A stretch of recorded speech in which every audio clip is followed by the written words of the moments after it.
नमस्कार बंधुरा তোমরা সবাই কেমন আছো আশা করি সবাই খুব ভালো আছো। আজ আবার একটা নতুন রেসিপি নিয়ে চলে এসেছি। আজকে রেসিপি হলো চিকেন পকোড়া। তো এখানে আমি এক বাটি চিকেন নিয়েছি। চিকেনটাকে আগে থেকে জলে ধুয়ে পরিষ্কার করে রেখে দিয়েছিলাম। এইভাবেই ছোট্ট ছোট্ট করে টুকরো করে কেটে নিয়েছি। এবার আমি চিকেনটাকে ঢেলে নিলাম। এর মধ্যে দিয়ে দিচ্ছি ভিনেগার। এবার আমি ভালো করে মাখিয়ে নিলাম। এবার হাতে করে চেপে চেপে এভাবে জলটাকে বের করে দিতে হবে। তো আমার জলটা বের করে নেওয়া হয়ে গেছে। এবার আমি দিয়ে দিলাম পেঁয়াজ কুচি,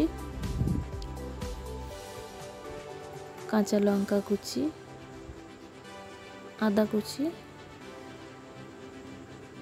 রসুন কুচি, আর এর মধ্যে দিয়ে দিলাম আদা রসুন বাটা। এবার সমস্ত কিছু ভালো করে মেখে নিতে হবে। দিয়ে দিলাম স্বাদ মতো লবণ, 1 চামচ মতো সয়া সস। এবার এর মধ্যে দিয়ে দিচ্ছি টমেটো সস।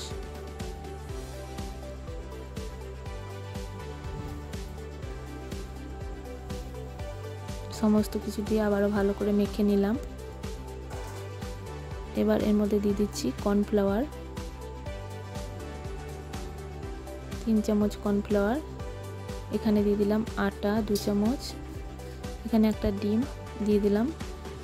সমস্ত কিছু দিয়ে ভালো করে মেখে নিতে হবে। তো আমার এখানে মনে হচ্ছে একটু পাতলা আছে।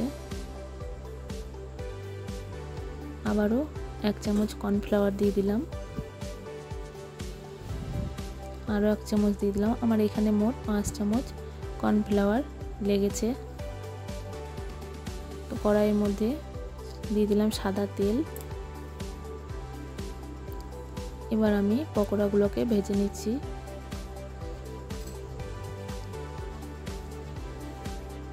এভাবে পকোড়াগুলোকে ভেজে নিতে হবে লাল লাল করে।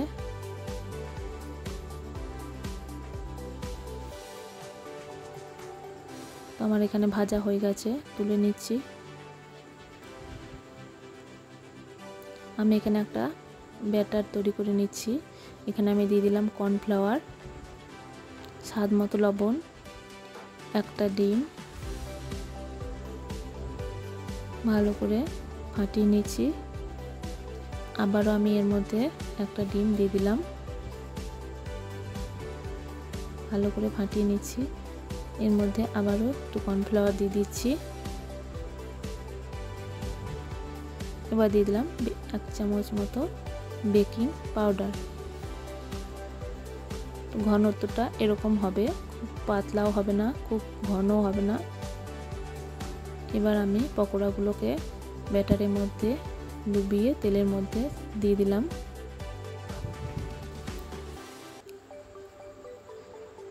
এখানে পকোড়াগুলো খুব লাল লাল করে ভাজবো না, একটু উল্টে পাল্টে ভেজে তুলে নেব।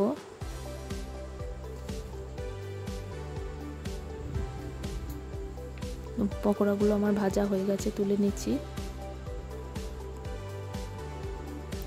আমি আবারও ভেজে তুলে রাখা পকোড়াগুলো আবার ব্যাটারের মধ্যে ডুবিয়ে আরও একবার ভেজে নিচ্ছি। তো এখানে 2 বার ভাজতে হবে।